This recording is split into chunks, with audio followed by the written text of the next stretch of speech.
trying to think of the one that's the title just like that. The greatest thing on earth. Oh, I can't remember who read it, but it's got a lot of kind of like from Corinthians. Oh, okay. Oh, man, I can't remember that guy's name. I just listened to it all the time, but it was like a little pamphlet book. If you find it on YouTube, they've got the record version of the playing, so you can hear the Oh, you hear the pop and the crack, and that's really cool.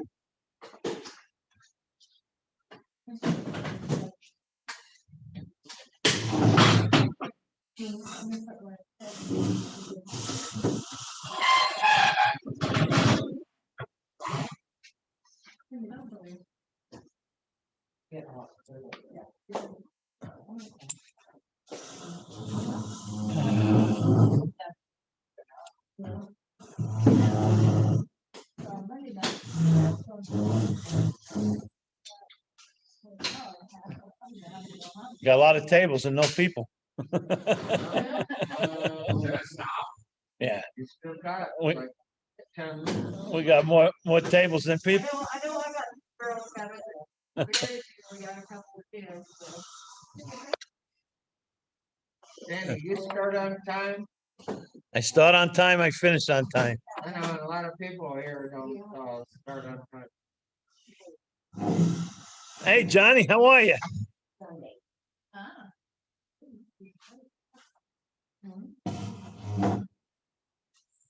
How are you, John?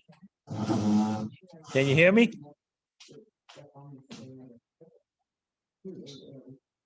Can you hear me?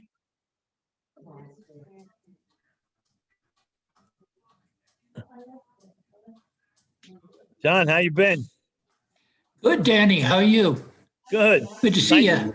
Nice to see you. Oh, thank you. Yeah, Tom and I were talking about you the other day. Good my- stuff. My Only ears were good ringing. stuff. Yeah. Well, good. Hi, guys. Let me see how to do this here. Ooh. Gallery view. Yeah.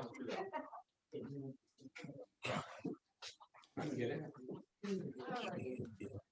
Hey, Danny, I have a question. Okay. What version of the big book are you using as, I use a workbook. Tom asked me that this morning. okay, yeah, I asked him. Yeah. And I think he's got the same workbook as I do, but mine is very old. Mine's Okay. almost 30 years old, so they've come out with different versions since then.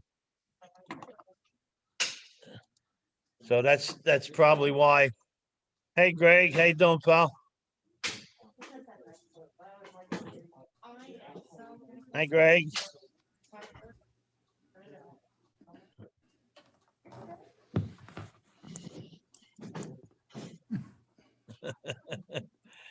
Can you hear me now? What's up, Greg?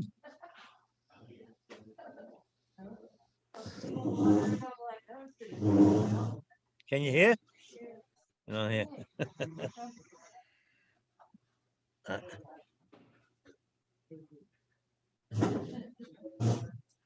Let's see.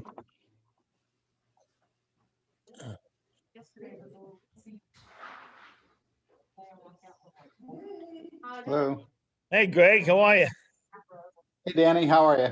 Good to see you. Just setting up. Just you and I? No, there's Johnny's on here, and some other people will join. Okay. Yeah, Kathy just walked in. Hey, Kathy.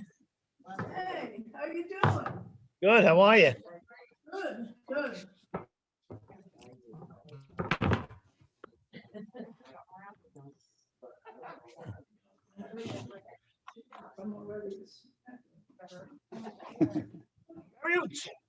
Leave her in the car. What's up, pal? I never know if the guy touched me the other day. I did a workshop in England. Okay. You know who was on there? Randolph Avery. Get out of here.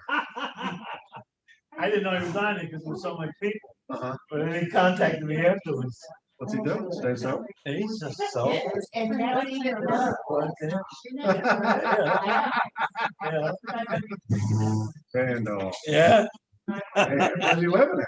California. California? Yeah. Good place. But, I hadn't seen him. I hadn't seen him. You all right? Yeah, We were standing in the parking lot. Pulled up the Cadillac. yeah, a long time. Long time ago.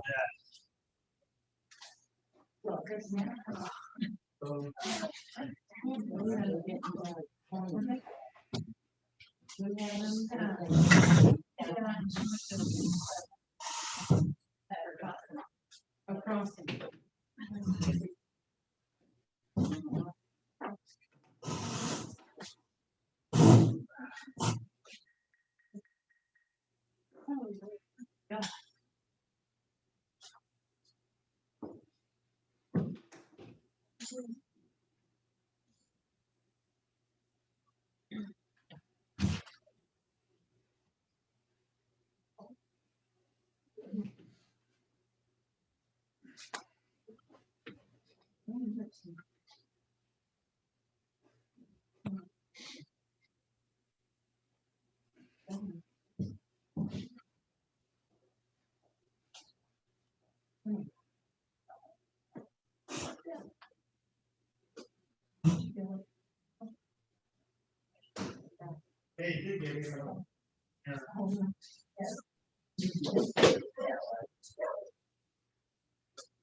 Nothing wrong with that, there, right? No, What'd you say when I was walking back out to the car? don't leave before the miracle.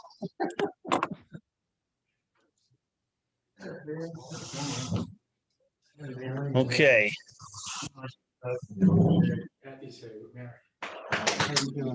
Hi, Dan. Hello, Danny. Good, How are good you? evening. I'm well. Just great. Hey, Nick. How you doing, pal? Good to see you. He said, hey, Nick, Yeah. Got it. I guess Mary can sit here. Yeah, put this in the I fridge. don't wanna be near her, truthfully. Do you have a pen? No, he's got me. Be nice. He's supposed to come prepared. Couldn't find it in my car, man.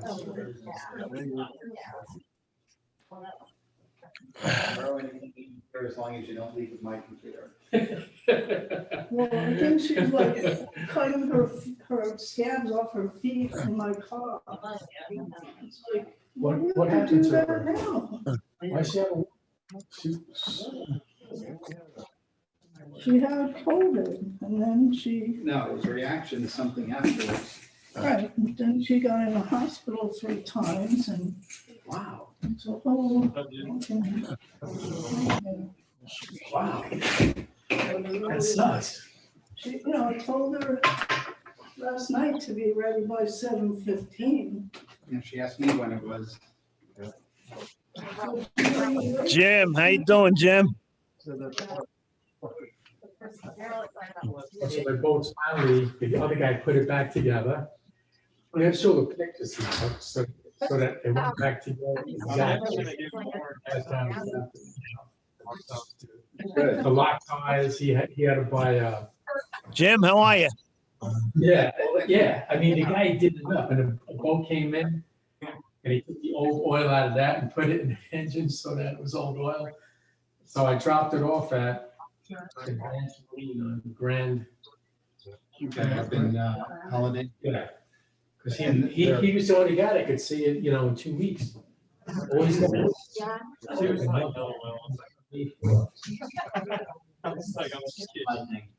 They sell a lot of boats, but they don't, Yeah. they're a retailer, they're not repair shop. I mean, they have a big repair shop in there. But, it's everybody that can call, you know. Hey, Scott. Hey, Are you taking over today? yeah, I guess Debbie said she called me earlier. I think I figured it out. I think I got it. Good, maybe we'll just aim it at you and I'll just man it. Friday. I probably told you. How you doing, buddy? Good of itself.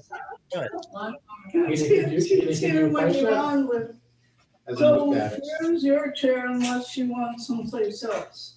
if you sit here, you probably can't see over the Yeah. pretzels. And we can't move the We pretzels. that can't, we would gotta be, have the pretzel.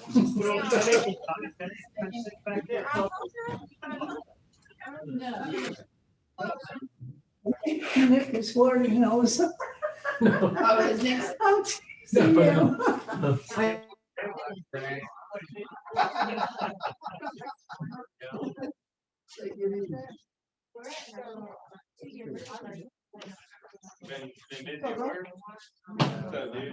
Is there any other people in the waiting room or anything? No, I got them all in. There'll be some people coming in.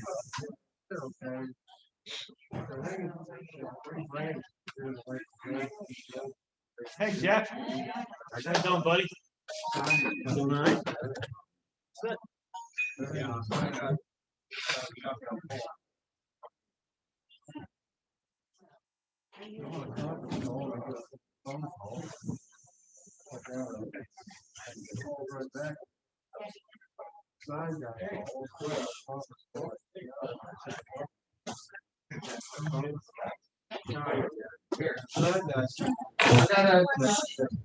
What's that? Oh, solid.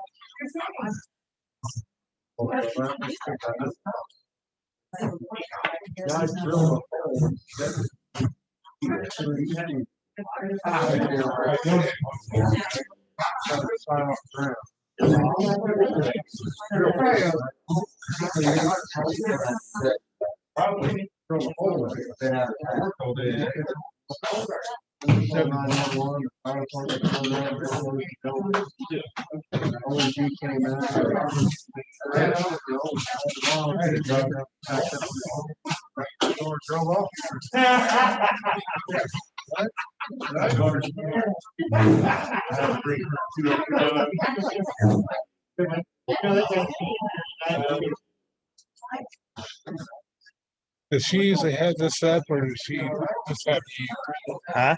Is this usually showing or does this? No, you could X that out. Okay, I just want to make sure I'm in bed with everybody. Yeah, So and then- I'll just, yeah. When they click in, you hit them, and then yeah, there's another one where they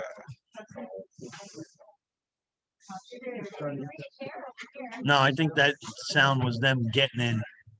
There's the Hey, sound. Danny. Hey, Charlotte, how are you, honey? I'm wonderful. How are you? Good. There's a sound it makes when they're coming in, and then once they get in. Michelle, how are you? How are you? Good.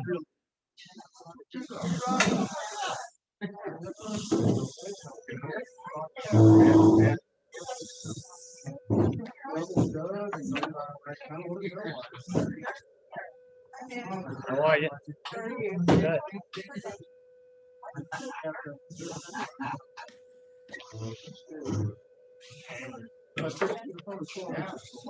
Where's the old man?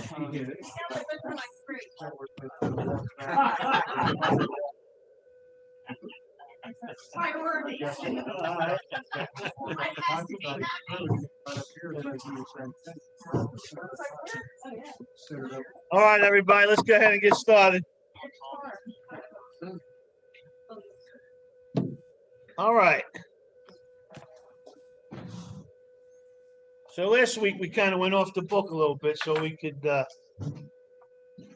talk a little bit about God, about how worthy you really are, how much valuable you are. I hope that helped you a little bit. And then we talked about all the wonderful things that God did to create us. That's a pretty powerful statement there. So, all right, so we're going back to the book and going back to step 2. But this week on the board, I put this up here. It says, I believe in the sun even when it isn't shining.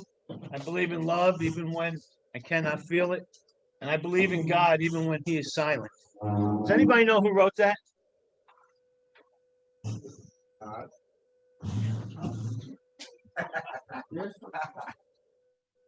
Now, just to show you how powerful that statement is, that was found scratched into the wall in Auschwitz in the concentration camp.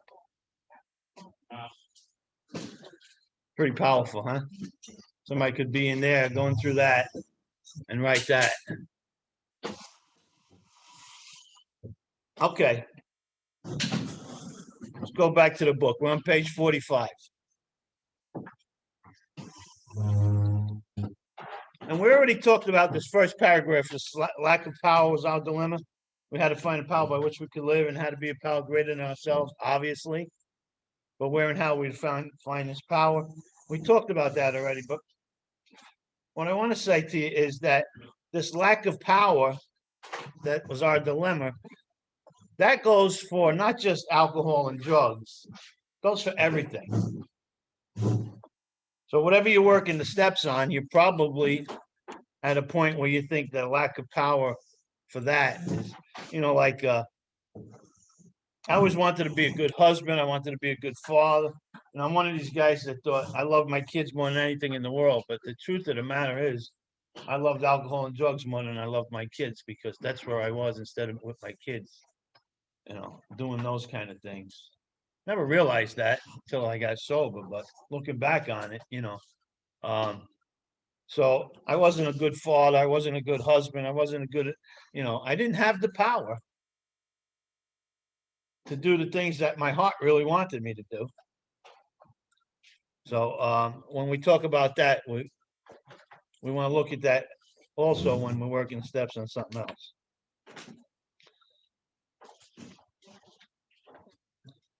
Okay, and then it says, well, that's exactly what this book is about. Its main object is to enable you to find the power greater yourself, which will solve your problem. So when we get here, we always, we normally think that alcohol and drugs is our problem. And then we find out that, there's a seat right there if you want a table. Then we find out that alcohol is just, it's a symptom. Okay, and so is everything else. Fill in the blank, whatever you're working the steps on.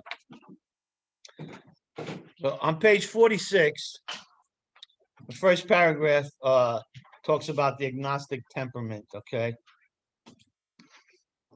It says, let us make haste to reassure you we've found that as soon as we're able to lay aside prejudice, which is when they talk about prejudice in this chapter, they're talking about your old thinking, the way you've always thought, okay? Not the prejudice, I don't like these people or that people. It's your old thinking. To lay aside prejudice and express even a willingness to believe in the power greater than ourselves, we commence to get results. Even though it was impossible for any of us to fully define or comprehend that power, which is God.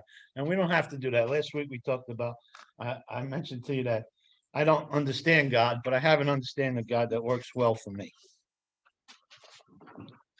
As we go through this chapter, I want you to pay attention to the instructions that they're giving you. There's many, many pages of instructions or paragraphs.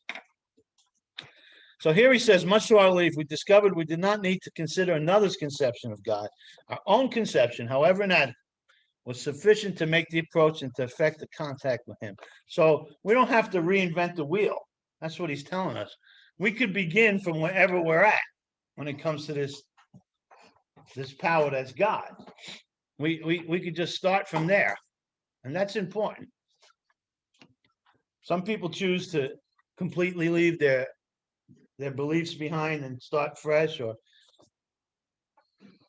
but here it tells us down a little bit, as soon as we admitted the possible existence of a creative intelligence, a spirit of the universe underlying the totality of things, we began to be possessed with a new sense of power and direction, provided we took other simple steps. So we're moving on with this. We're not just staying there.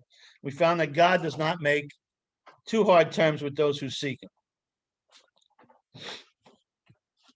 In step 2, when it talks about being restored to sanity, I'm going to give you a good definition for us for the word sanity. Sanity is the ability to see the truth about myself. when we talk about sanity here, sanity is the ability to see the truth about myself. Because the truth is going to set you free. You've heard that before. The truth will set you free, right?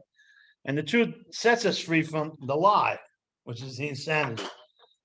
So sanity is the truth to see, is the ability to see the truth about myself. The problem is that our truth is never the whole truth. Only God can see the whole truth. Our perception of the truth leads us right back to the lie, the insanity. So the truth has to come from somewhere beyond us. That's the point here in this chapter. The truth has to come from somewhere beyond us. We got to tap into a power. Okay.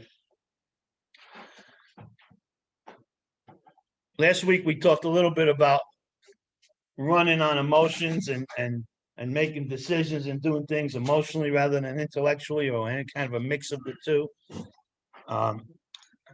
And likewise, we are stuck in the tangible. Like some people last week saw the Robin in the chair come off the ground, but some people that didn't see it didn't believe it can happen. So we're so stuck on the tangible, on what's, things, what we have. We got to get past this and got to start looking for, what do we have? Everybody's got a house or an apartment, right? What is that? You got 4 walls, a ceiling, a floor, and then we put things in there, right? A big TV, nice leather couch, and we put all these things in this space, right? And that's what we're focused on. We're focused on all of that stuff. Okay.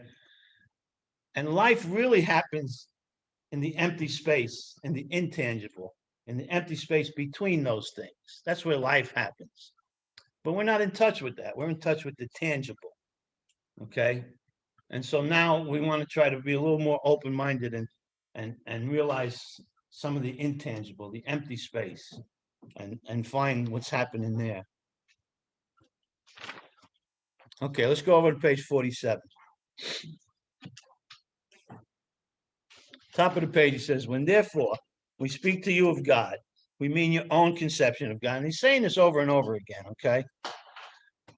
This applies too to other spiritual expressions which you find in this book. Do not let any prejudice, again, your old ideas, your old thinking, you may have against spiritual terms deter you from honestly asking yourself what they mean to you. That's an important question right there. So whatever your belief is, have you asked yourself what this stuff means to you? It's so important to get some type of understanding that works for you of God, because otherwise in the next step, it's impossible. Not hard, it's impossible for you to turn your will and your life over to something you have no understanding of. Yes. What if you're afraid of having a false idol? You create this image of God in your head, and what if it's not? What if, I don't know what I'm trying to ask. No, I understand what you're asking. Put a picture on it, because I don't want my higher power to think that I'm trying to worship a false idol when really I'm seeking his attention and that's connection with him. Okay, and that's you, not God. God doesn't care how you get to him. You think God cares how you get to him? He don't care how you get to him. He just wants you to get to him, and that's the important thing. But your point is very valid and very real and very common. And when we get to the end of this step, I told you guys I'm going to give you an exercise, and that exercise is going to take care of what you just said. You won't have that issue anymore when we're done with step 2. Okay? But it is a valid issue. You're not alone in that. So and that's why we do this exercise. So the important thing in here in step 2 is the search for God begins, right? And actually what we just read now on the top of page 47, this is the start of your spiritual growth right here. So on page 45, we found the search, where the search for God begins. And now on page 47, this is the start of your spiritual growth, this top paragraph here. Now, second paragraph, page 47 says, we need to ask ourselves but one short question. Do I now believe, or am I even willing to believe, that there's a power greater than myself? As soon as a man can say that he does believe or is willing to believe, we emphatically assure him he's on his way. It has been repeatedly proven among us that upon this simple cornerstone, a wonderfully effective spiritual structure can be built. So, but let me note something here. I worked with a guy a few years back, and all he wanted to do was argue because he was taught in AA that this paragraph that I just read is step 2. And that's all step 2 is about, and nothing else is important. That right here is that you're willing to believe, or you believe or you're willing to believe, and then we emphatically assure you you're on your way. So I'd like to go to New York to see my kids and my grandkids. Can you emphatically show me that I'm on my way? No. Well, let's say as soon as this meeting is over, I'm getting in the car, I'm driving to New York. Can you then emphatically ensure me that I'm on my way? Maybe. But the point is, even if you could, I'm only on my way. I ain't there. I think, I don't remember, 32 or 36 paragraphs after this paragraph in this chapter still left. Bunch of pages, bunch of paragraphs. If this was all there was about step 2, all that other stuff wouldn't be necessary. We could throw that all away. Wouldn't even be in the book. But on top of this paragraph, the first paragraph, the end of the first paragraph, the next to last sentence says, that was growth, but if we wish to grow, we had to begin somewhere. So we use our conception, however limited it was. So what they're talking about here is to begin. That's all it is. It's the beginning. Believing is the beginning of each thing we accomplish in life. To be successful, believing must become strong enough to incite a decision, which is a choice of a course of action to take. And once the decision is made, it's got to become strong enough to incite action. And once the action becomes strong enough, it's going to bring about results. Are we still on page 47? Yeah, I'm not reading out of the book. I'm talking to you. Oh, okay. Once the results are plain and clear, we'll have faith. So we don't have faith yet. We're talking about believing, which is hope, right? So step 1, you might want to write this down. Step 1 is the willingness to change.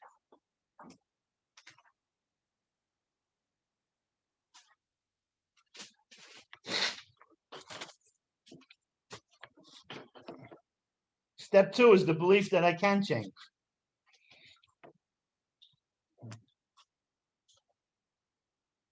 Step 3 is a decision to change.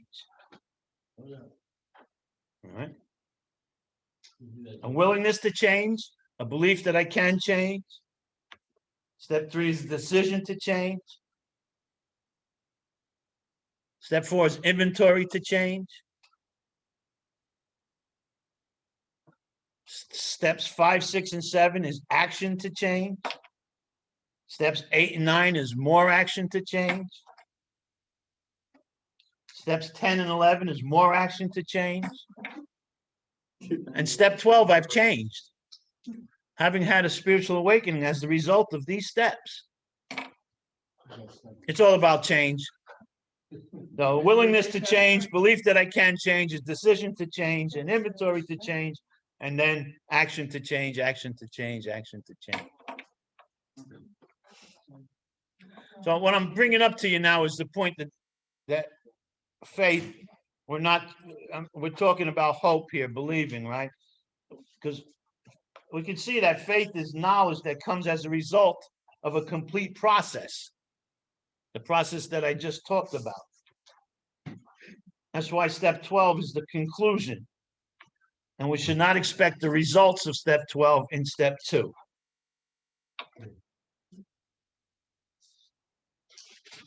Many people fail because they're expecting true knowledge and the results of the 12 steps in step 2. It ain't going to happen. Step 2 is not about faith. It's about believing. It's about hope. So we can't begin with faith. We can begin with hope, believing. Again, I said this to you before, but you cannot have faith in something you don't believe in. You first must come to believe. And you can't skip this vital step. You can't jump from getting sober to getting into a 4th step and cut all this stuff out, or even doing the 1st step and then going to your 4th step.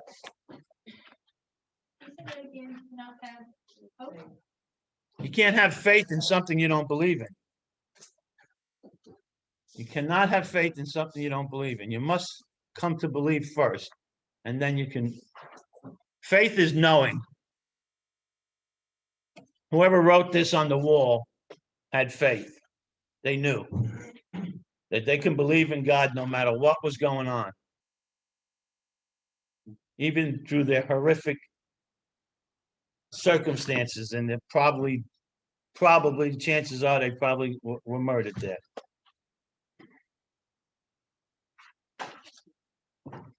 Would you say it's accurate to say that you start step 2 with hope and you finish it with faith?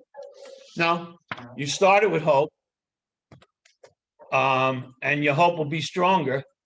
But faith comes a little bit down, maybe 3rd step, 4th step, 5th step, maybe further down. You have to get experience. So faith is experience. It's knowing.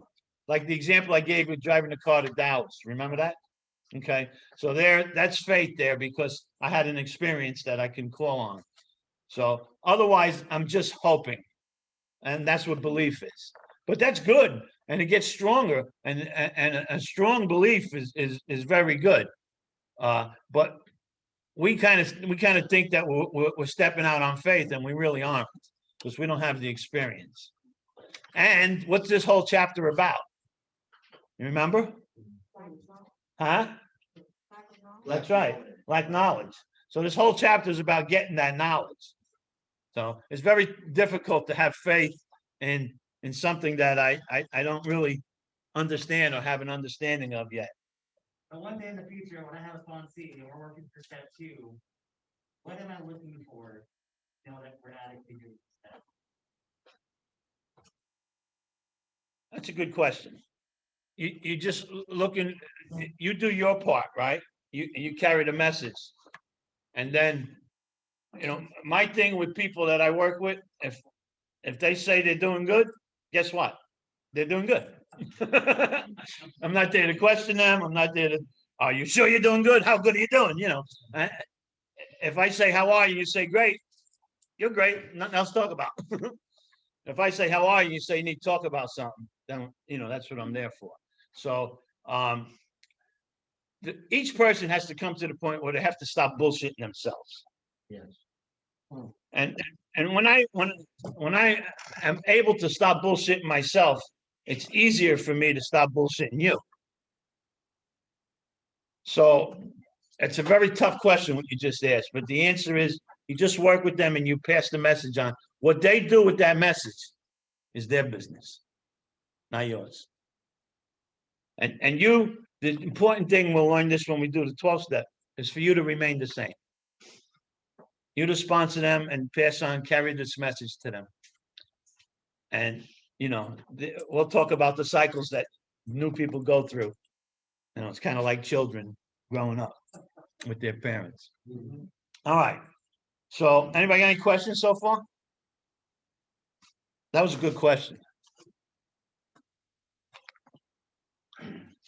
So we're back on page 47, right? Where it's talking about believing is the cornerstone. So I don't have to define God.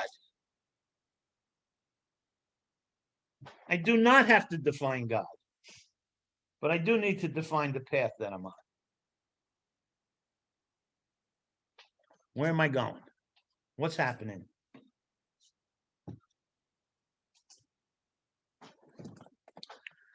So this talked about the cornerstone. If you notice, Billy is going to use, as we go through the steps, he's going to continuously use the analogy of building a house. He's going to talk about the, what's that arch stone, Barry? Keystone. The keystone, the cornerstone, the foundation. He's going to talk about all these things as we're going through the steps, okay? What is that? When someone in the meeting asks a question, oh, please repeat it. Okay. So he asks, how do you know when you're working with somebody, if they got the step or if it's working or something like that? Step is complete. The step is complete. Yeah. So, good point. Thanks for reminding me. I'll do that. Okay. What were we talking about? I lost my train of Keystone, thought. cornerstone, Keystone. foundation. So he's using the analogy of building a house. That's what he's doing as we work these steps, right?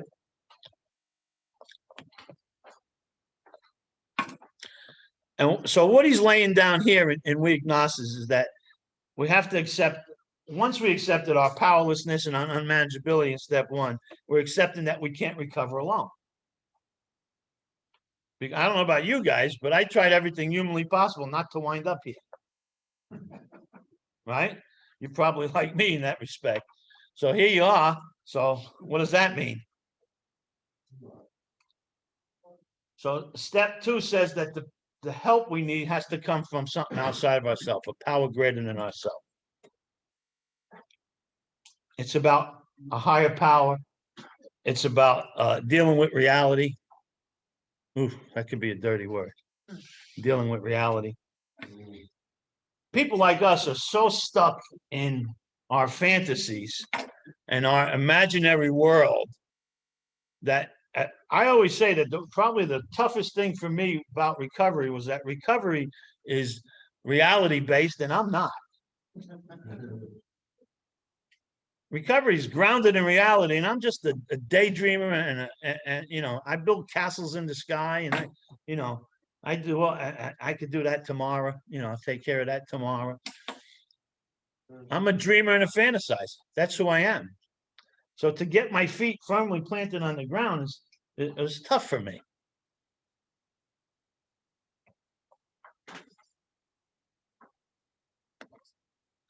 So one of the things we're going to learn in this chapter in step two is that we're not hopeless. And we talked about that a few times already, okay? So our situation is not hopeless. There's help, but you have to tap into this power. The help and the hope lies outside of ourselves.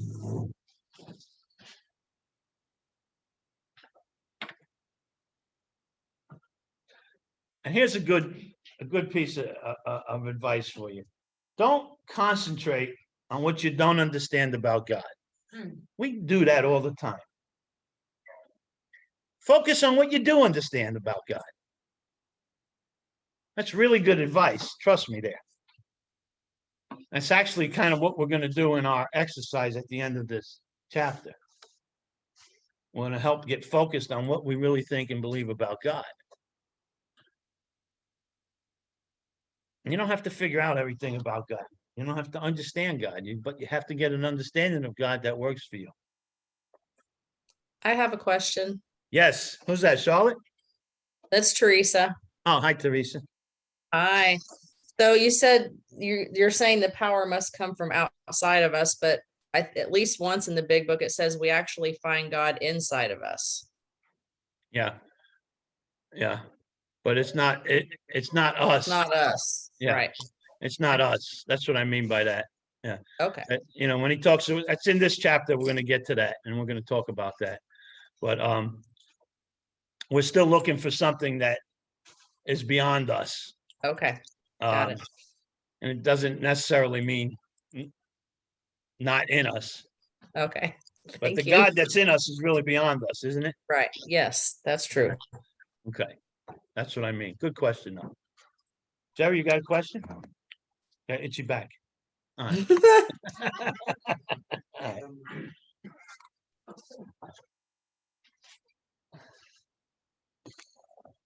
All right.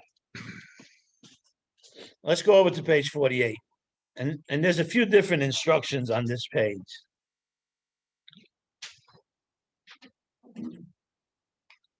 Top of the page says, many of us have been so touchy that even the casual reference to spiritual things made us bristle with antagonism. This sort of thinking had to be abandoned. So that's an instruction right there. All right, you got to get rid of that kind of thinking. Though some of us resisted, we found no great difficulty in casting aside such feelings. Faced with alcoholic destruction, we soon became as open-minded on spiritual matters as we had tried to be on other questions. In this respect, alcohol was a great persuader. It finally beat us into a state of reasonableness. Sometimes it was a tedious process. We hope no one else will be prejudiced for as long as some of us were. So everybody understand that? Okay. The reader may still ask why he should believe in power greater than himself. We think there are good reasons. There's a lot of good reasons. You know, what they told me when I first got here was ask somebody to help you, and whatever they tell you to do, do it. If for no other reason, it ain't your idea, you're ahead of the game. So, I don't like when people say my best thinking got me here. All my thinking got me here. But the problem is, when I think I'm right about something, I am 100% blocked off from God when I think I'm right about something. Even today, after all these years sober. I mean, it's a long time. But even today, if I think I'm right about something, my first thought is I don't want to hear anything you've got to say. Now, I don't stay there. I'm out of there pretty quick. But it's still my first initial thought. I don't give a shit what you got to say because I know I'm right. So that's just the way we're made. And now he's going to talk about the, electric, and, we all believe in that, and the prosaic steel girder. I didn't know what the hell that, massive electrons, all that shit. But electricity is a good analogy, really, because we don't really understand that unless you're an electrician. I come home, I flick the switch, and the light goes on. And I don't believe in that. It's just a conscious or subconscious thing that I know the light's going to come on. Well, what he wants us to look at here is that the second step continues the humbling process that we got in step one.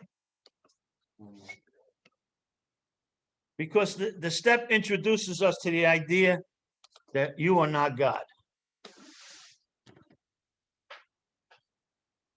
That's a humbling process right there. You are not God. And that there is a God, and it isn't me. It isn't her, it isn't him, it isn't it isn't them.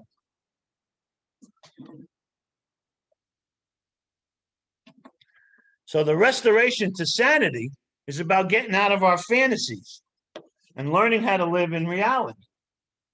If you're anything like I am, like I already shared with you, that's a tough thing to do. It means exchanging our old beliefs, our old ideas that we had that aren't true for new ones that are. Fantasy's nice, but it don't work.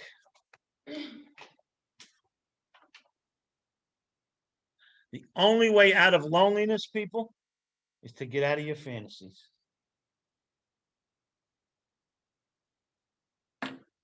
And into reality. So it's a power greater than ourselves that arranges that restoration out of that loneliness, out of that self.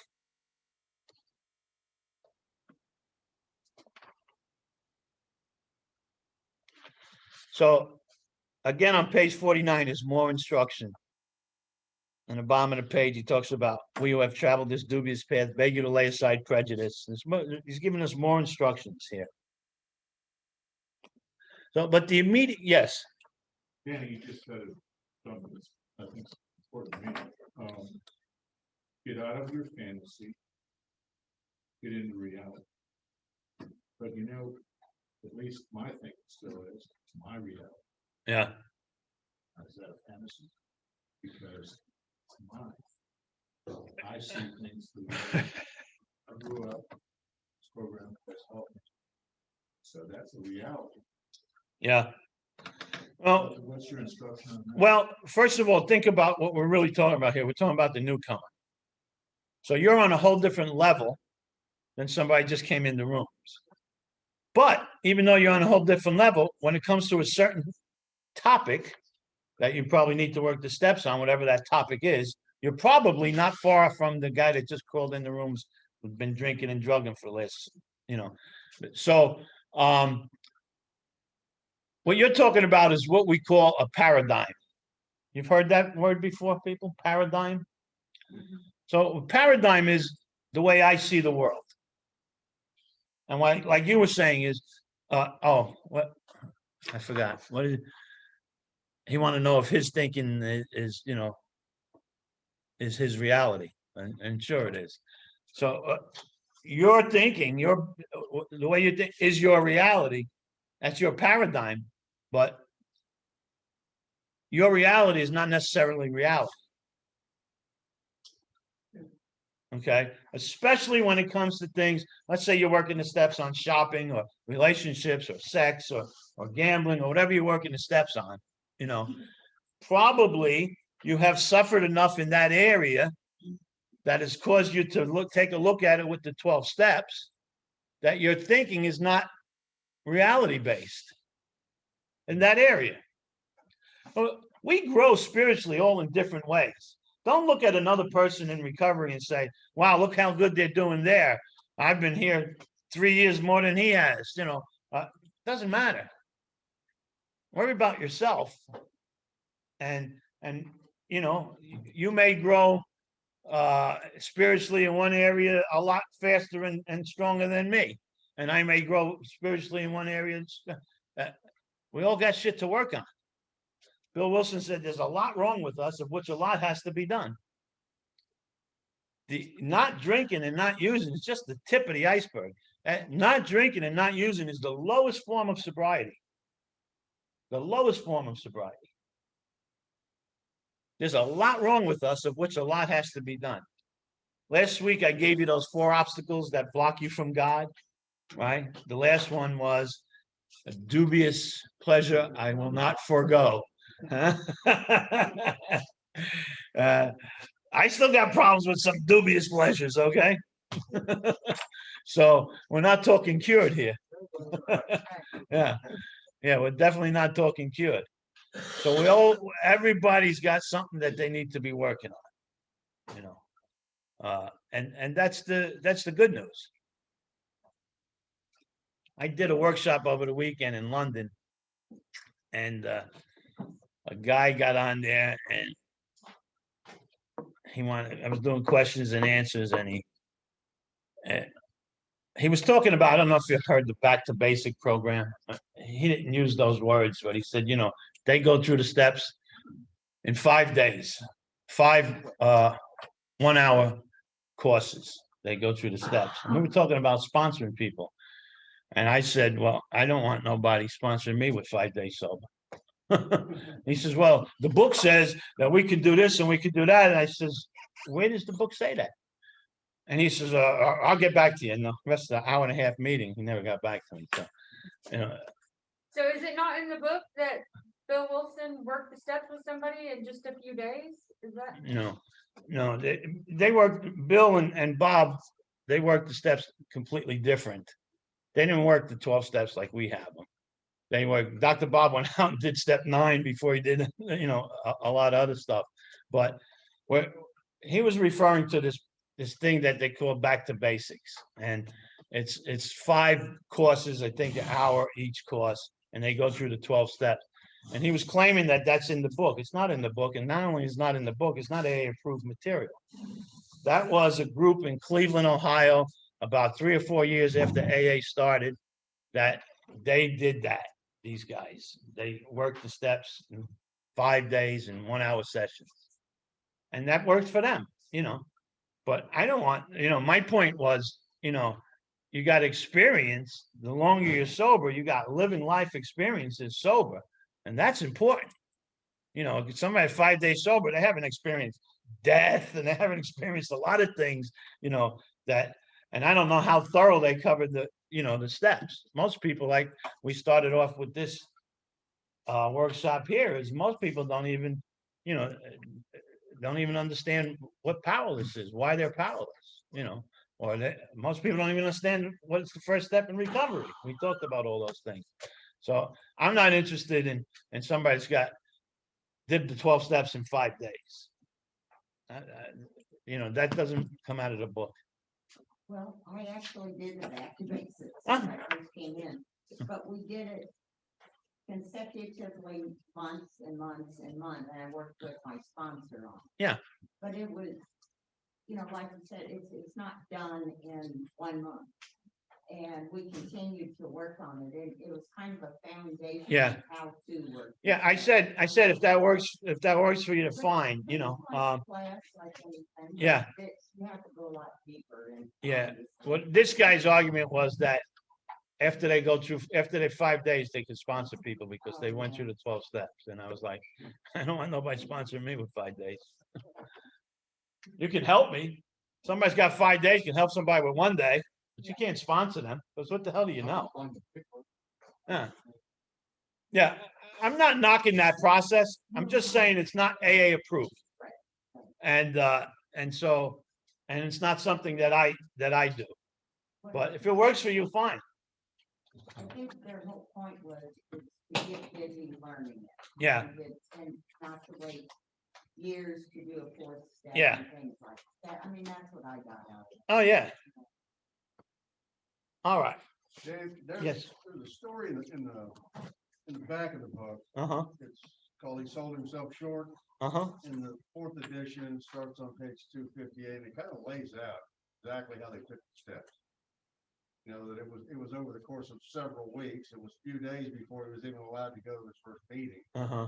And then afterwards, you know, it was over the course of a few weeks, he was indoctrinated with the program of recovery as it was at that time. And on his way back to Chicago, he stopped in at Dr. Bob's office a Wednesday afternoon, his day off, and they took a 4th step. Yeah. Yeah. While he was there. Yeah. But the story is he sold himself short. Yeah. He sold, is that the name of the story he sold? Yeah. Yeah. He sold himself short. It starts on page 258. I mean, if I sat down and spent a week every day with somebody, an hour or two a day, you know, we could go through. I've had people come from Europe and stay with me. You know that. One guy stayed with me a few weeks, and the other guy stayed with me about the same time. And I sent them back to Europe on their 9th step. And one guy just died from non-related stuff there. He died last year. And the other guy's, Paul's 17 years sober. 17 years ago, he came and stayed with me in 3 weeks, and we went through the steps, and he went back. So, I mean, yeah, you can do that. You can certainly do that. But I wouldn't send him back to England and have him start sponsoring somebody. Not that day, you know. All right. Let's get back to the 2nd step. So the immediate application of step 2 is to prepare us for step 3 by opening our minds to the possibility of a power greater than ourselves. And it also counteracts the hopeless feeling we get by the end of step 1. You got a question, Scott? I do. So what's the necessary experience that you need to begin sponsoring? Well, you could sponsor somebody fairly quickly. You know, I mean, Bill and Bob sponsored people with hardly any time, you know, but I'm focusing on the guy that was talking about 5 days. Right. Okay. Yeah. That to me is not 5 days. You're not, you know, let me see if you can last a month sober before you start sponsoring somebody. You know, yeah, actually, Paul that I sent back to England, Paul and actually Ian that went back to England, he started the Rock Stops Here group in London, and it's still there. They still meet, and they still got meetings there. He's dead now, but they still meet there. And they started sponsoring people, but they had to finish the steps. Yeah. Back at the book, it says obviously you cannot transmit something you haven't got. Yeah. Okay. So let's go over to page 50.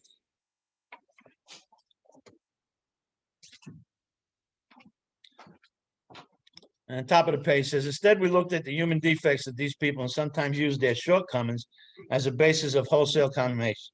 We talked of intolerance while we were intolerant ourselves. We missed the reality and the beauty of the forest because we were diverted by the ugliness of some of its trees. We never gave the spiritual side of life a fair hearing. Would you call that big shotism? It's self, whatever you want to call it. It's just stuck in self, you know. So here it says here, listen what it says here. In our personal stories, you will find a wide variation in the way each teller approaches and conceives of the power which is greater than himself.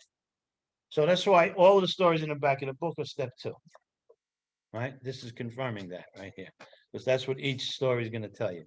Whether we agree with the particular approach or conception seems to make little difference.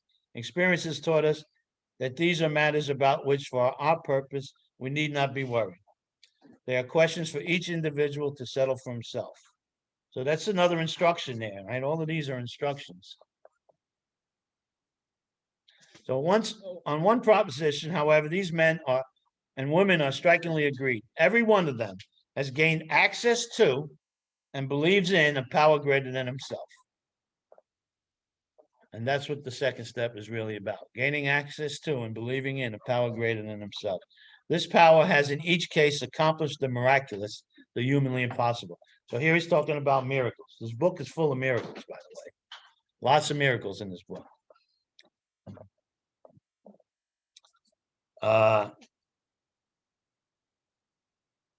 They flatly declared that since they have come to believe in a power greater than themselves, to take a certain attitude toward that power and do certain simple things, there's been a revolutionary change in their way of living and thinking.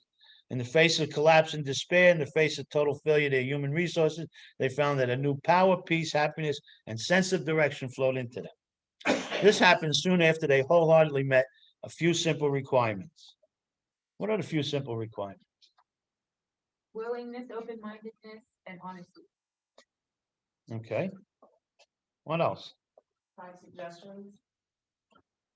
No, 5 suggestions you'll never find in this book. Steps. Yes, the steps. This happened soon after they wholeheartedly met a few simple requirements.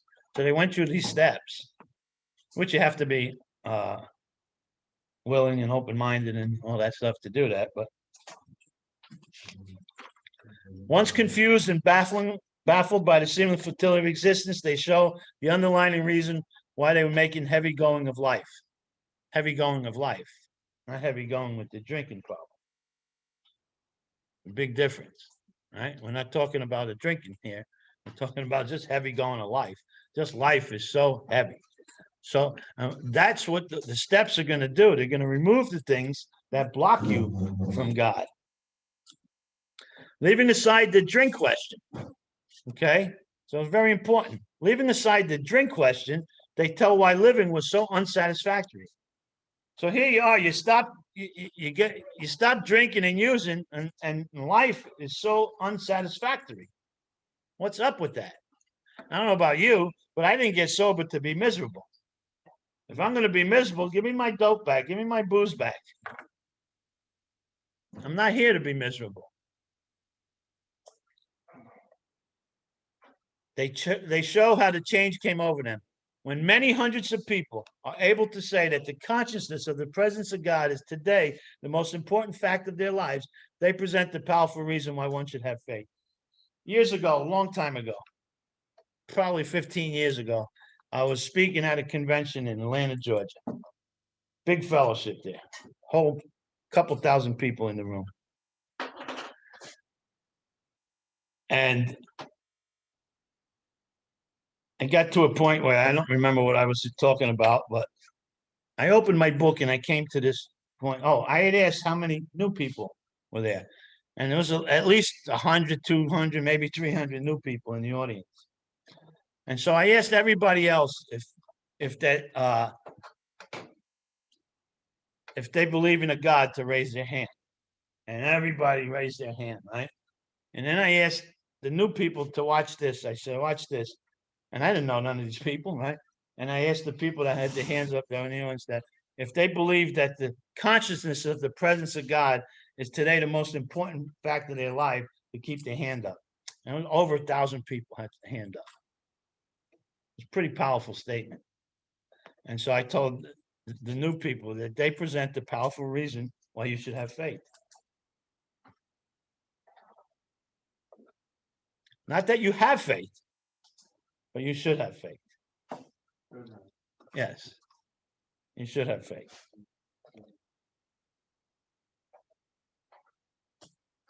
So again here, he's giving examples in the next paragraph, the spirit of modern scientific inquiry and all that stuff. And then in the last paragraph, we asked ourselves this: are not some of us just as biased and unreasonable about the realm of the spirit as were the ancients about the realm of the material?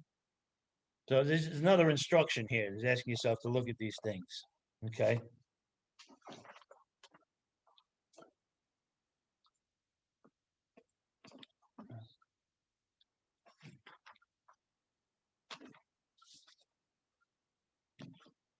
There's a great thing.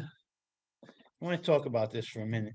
If you ever have time and you're interested in it, look up this guy on YouTube. His name is Kevin Hovind. Anybody familiar with him? Hovind. Kevin, Hovind. I'm not going to try to explain what he explained because he's too good and it's his stuff, but it's a quick little video there that he's a believer, and he was on a panel on a stage in a university or somewhere with three a professor, a scientist, and some other non-believers. The three of them were non-believers. And they were trying to prove the non-existence of God, and he was countering them. It's about a 15-minute video, but there's one part. There's one you can watch. There's a short clip. It's only about 2 minutes long, where the professor says, "Where did God come from?" This guy's answer just blew me away. He said, "If you're thinking about where God come from, you're thinking about you're too small of a God." And then he went into an explanation that was just powerful. It's worth looking up and looking at. Really, really good. But and if you watch the thing, then I won't have to try to do it because I couldn't do it as good as he does. Huh? Hovind, Hovind. Yeah, watch that. It's really good. Okay, we're on page 52. So also one time I forgot where I was. I think I was in Tennessee doing a convention. And there was a guy who's a very well-known circuit speaker that we were both doing the same convention that weekend. And he's real big on a threefold. He's a threefold disease guy.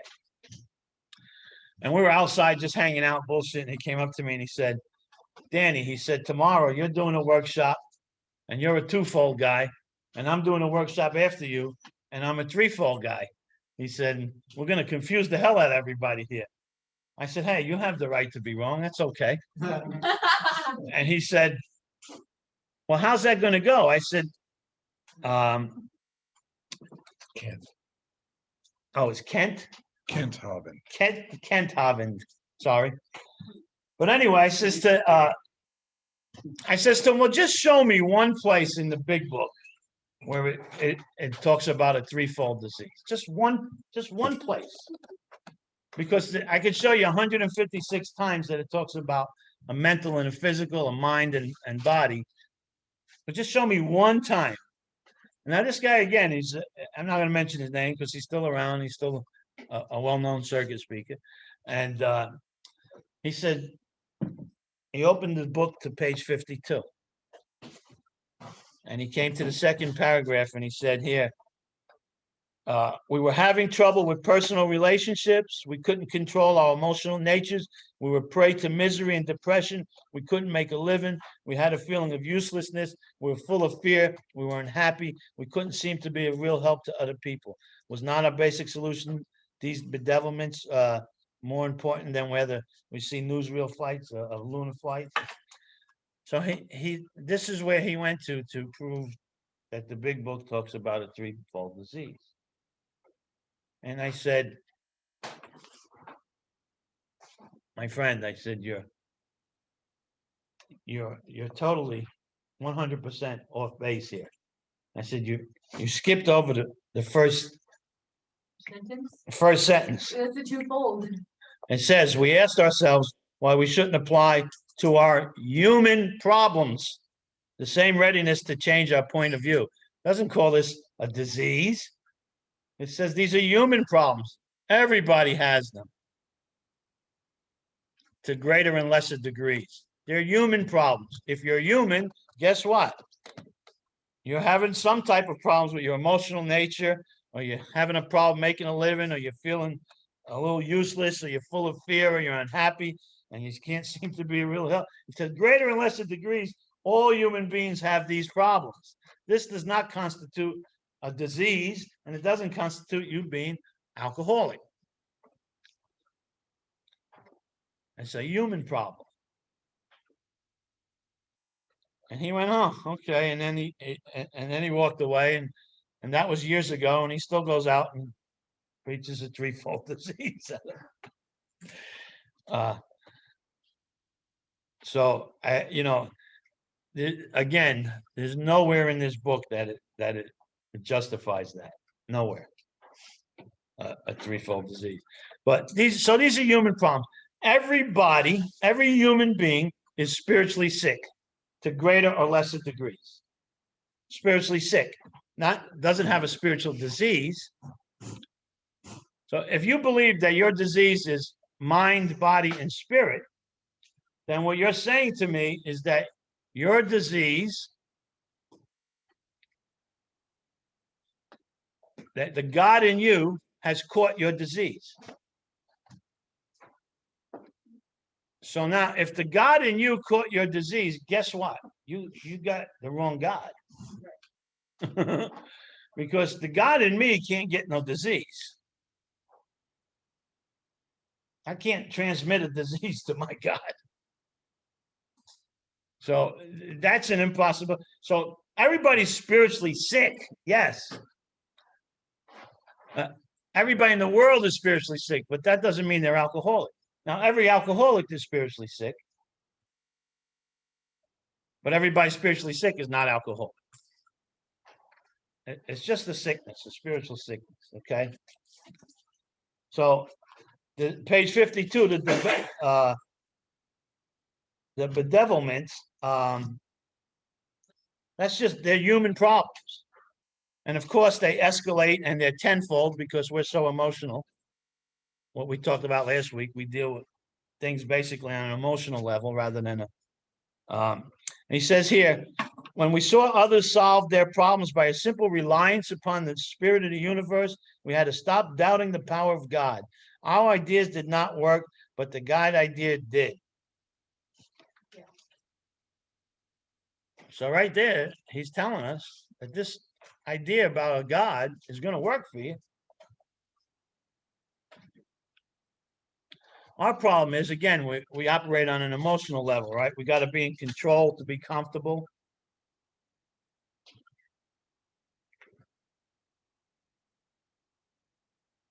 Couldn't have a good relationship, it talks about.